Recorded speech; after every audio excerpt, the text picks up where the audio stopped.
एक डर है कि यदि कल बड़े कलाकार ने कह दिया कुछ नहीं है इसमें, सीबीआई ने कह दिया, तो हम कहीं सवाल उठाने लगे। सिंह और एक आध और कलाकारों के साथ जुड़े हुए लोग दिखाई दे रहे हैं।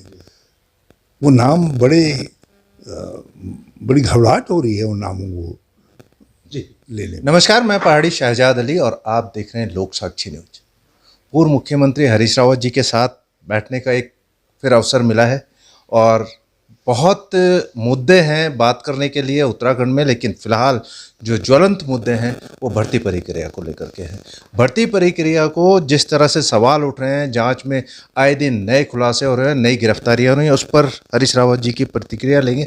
सर, नई गिरफ्तारी हो रही, 40 के करीब गिरफ्तार हो चुके हैं, क्या कहेंगे कुछ? ये अकेले एसटीएफ की परीक्षा नहीं है, परीक्षा में है मुख्यमंत्री। उनके पास उम्र भी है, समय भी है, शुरुआती में चुनौती आ गई है और उनके पास समर्थन भी है। 47 सदस्य हैं विधानसभा में और उनके पास केंद्र का वरदहस्त भी है। तो उनके नेतृत्व की क्षमता का इम्तिहान है और ये इम्तिहान है स्पीकर के साथ लोगों के एक भावनात्मक वो है। देखते हैं हमारी कल की पीढ़ी की नेता क्या निर्णय लेकर के आती हैं, क्योंकि हर चीज़ का, इन दोनों के निर्णय का पूरे तंत्र पर असर पड़ना है।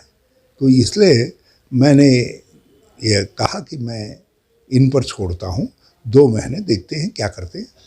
बार बार जो सीबीआई की मांग को लेकर के आ रहा है, लेकिन आपकी तरफ से कहना है कि सीबीआई मांग के लिए अभी जो है एसटीएफ को मौका देना चाहिए। नहीं, मैं ये नहीं कह रहा हूँ एसटीएफ को मौका देना चाहिए। कांग्रेस के कुछ लोग कहते हैं कि करो, सीबीआई की मांग करते हैं, मैं उनको रोक नहीं रहा हूँ। उनकी बात सही भी है, तर्कसंगत भी है, हो सकती है, लेकिन देश भर में मैं उन लोगों में से हूँ जो कहते हैं कि सीबीआई जो है इस सरकार के हाथ की कठपुतली है। और एक डर है कि यदि कल बड़े कलाकार ने कह दिया कुछ नहीं है इसमें, सीबीआई ने कह दिया, तो हम कहीं सवाल उठाने लायक भी नहीं रहेंगे। यदि एसटीएफ हमारे मनोनुकूल नहीं होगी तो धरना देंगे। एसटीएफ के बाद जुडिशियल इंक्वायरी मांगेंगे, जुडिशियल इंक्वायरी के बाद फिर और जांच विधानसभा के जांच मांग सकते हैं। बहुत सारी चीज़ें हैं जिन जांचों में लाया जा सकता है। तो इसलिए मैंने सीबीआई वाले में, मगर जब मैंने देखा लोग सीबीआई कह रहे हैं, तो मैंने कहा भैया चलो, जो पंचों की राय, उसमें मैंने इतनी राय उनको दी कि इसमें हाईकोर्ट के सिटिंग जज की देखरेख में।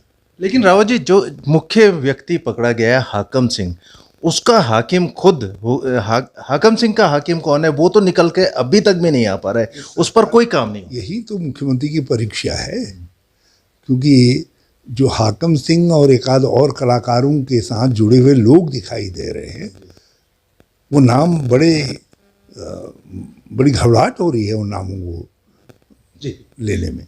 तो जिस तरीके से हाकम सिंह के बाद जब ये पोल खुलनी शुरू हुई और जिस तरीके से कुछ मामले और उछले, तो उससे एक बार की तो ये लगा कि हाकम सिंह और इनसे पूरा ध्यान फोकस हट गया है। लेकिन मैं थैंक्स करना चाहता हूँ बेरोजगार नौजवानों को, उन्होंने फिर मांग को, अपने सवाल को फोकस में ले आए।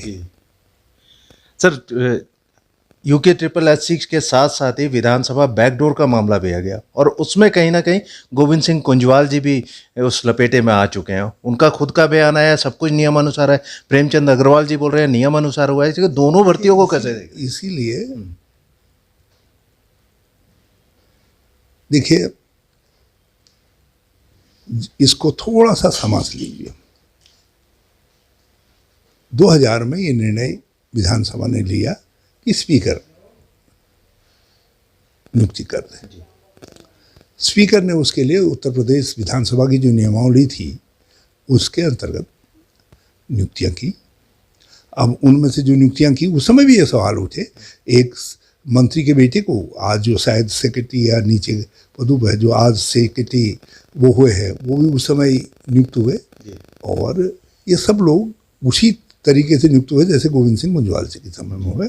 और उस समय भी ये सब बातें आई, ये फलां नेता का फलां उसका सब आए।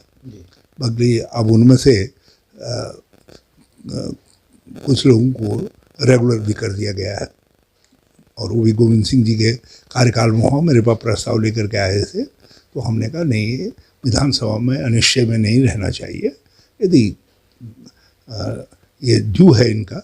लेकिन ये जांच कभी सवाल नहीं उठा कि विधानसभा के अध्यक्ष को ये अधिकार क्यों, और उसका उपयोग सभी अध्यक्ष करते रहे। हाँ, और अध्यक्षों में और प्रेमचंद अग्रवाल जी में एक अंतर बताया जा रहा है। मैं नहीं जानता कि कितना सत्य है, फाइल में क्या है। अंतर ये बताया जा रहा है, और लोगों ने वित्तीय स्वीकृति ली है, मंत्रिमंडल ने अप्रूव किया है और उनकी नियुक्तियों को। प्रेमचंद जी वाले में कहा जा रहा है कि वित्तीय स्वीकृति, नियुक्तियां पहले होगी, वित्तीय स्वीकृतियां बाद में ली गई। ये है, तो ये बहुत बड़ी फाइनेंशियल इरेगुलरिटी है जो ऑफिस ऑफ द स्पीकर से नहीं होनी चाहिए। सर मैं प्रेमचंद जी की बात नहीं कर रहा हूँ, जो ऑफिस ऑफ स्पीकर है उससे ये नहीं होना चाहिए। तीसरी जो अंतर थोड़ा गोविंद सिंह कुंजवाल जी वाले में है। गोविंद सिंह कुंजवाल जी वाले में जो नियुक्तियां की गई हैं वो की गई हैं भराड़ी सैंड में सचिवालय खोलने के लिए स्वीकृतियां दी गई। हमने कहा भाई सचिवालय वहाँ ले जाओगे, जो किसी कारणवश जो है तब तक, जब तक ये ऑर्डर्स वो सब होते तब तक जो है आचार संहिता लग गई। और ठीक है।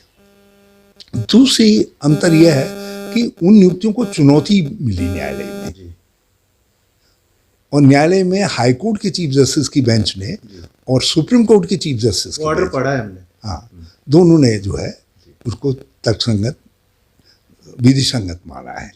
उन्होंने उनको विधि संगत मान लिया। अब उस पर मैं क्या टिप्पणी कर सकता हूँ?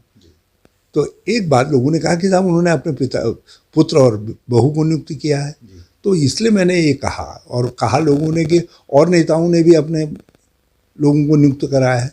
तो मैंने कहा भाई वो सब नियुक्तियाँ में वो नियुक्तियाँ गलत हैं जिन नियुक्तियों में नैतिक बल नहीं है। क्योंकि कोई ये नहीं कह सकता कि जो है किसी प्रभावशाली नेता, एडहॉक नियुक्ति होनी है तो फिर प्रभावशाली नेता की नहीं होनी चाहिए। प्रभावशाली नेता के किसी के जो रूलिंग पार्टी का है या विपक्ष का है, यदि उसके किसी करीबी आदमी की नियुक्ति होनी है तो वो नियुक्ति जो है कंपटीशन से होनी चाहिए। उसको लाइन पर खड़े होकर के करना चाहिए। यदि लाइन तोड़ करके नियुक्ति हो रही है तो फिर नेता के बेटे की नहीं होनी चाहिए, गरीब की बेटे की होनी चाहिए। तो ये अंतर जो है, ये इसीलिए मैंने कहा कि इन नियुक्तियों में नैतिक बल नहीं है। लेकिन अब लोग ये चाहते थे कि मैं कहूँ कि गोविंद सिंह कुंजवाल जी ने गलत किया है। अब मैं कैसे गलत कहूँ? मैं सुप्रीम कोर्ट के ऊपर थोड़ी बैठूँ, मैं सुप्रीम कोर्ट से सुप्रीम थोड़ी हूँ। लेकिन सोशल मीडिया पे आपने खुद पोस्ट कर दी हैं 2 सूचियां, उसको लेकर भी बहुत कौतूहल है। नहीं, वो किसी ने मेरे पास भेजी थी, उसमें मैंने जो कंटेंट जो है मैं नहीं कह सकता था कि भाई फला आदमी ने करवाई है, लेकिन वो सूचियाँ आ रही हैं, और भी सूचियाँ बहुत सारी चल रही है। अब इनमें कितना सही है कितना गलत है ये आप खोजी पत्रकारों को देखना है, आप देखिए ना। और या उन मुझे तो चिंता उन संस्थाओं की है जिन संस्थाओं की नियुक्तियाँ बताई जा रही हैं, ये चिंताजनक है। यदि उन संस्थाओं में ये नियुक्तियाँ खाली दैनिक वेतनभोगी के तौर पर भी हुई हैं, या क्या इनको क्या कहते हैं उसको, एक पदे नियुक्तियाँ भी हुई हैं, वो इस तरीके की नियुक्तियाँ भी हुई हैं, तो भी चिंताजनक है, तो भी चिंताजनक है। जाते जाते क्या कुछ लगता है इस जांच में, इन भर्ती प्रक्रियाओं में कुछ निकल के आएगा, और या अभी आप इंतजार करेंगे? मैंने माननीय मुख्यमंत्री और स्पीकर के विवेक पर भरोसा जताया है। मैं अब भी उन पर भरोसा करना चाहूँगा, क्योंकि दोनों के सामने लंबा भविष्य है।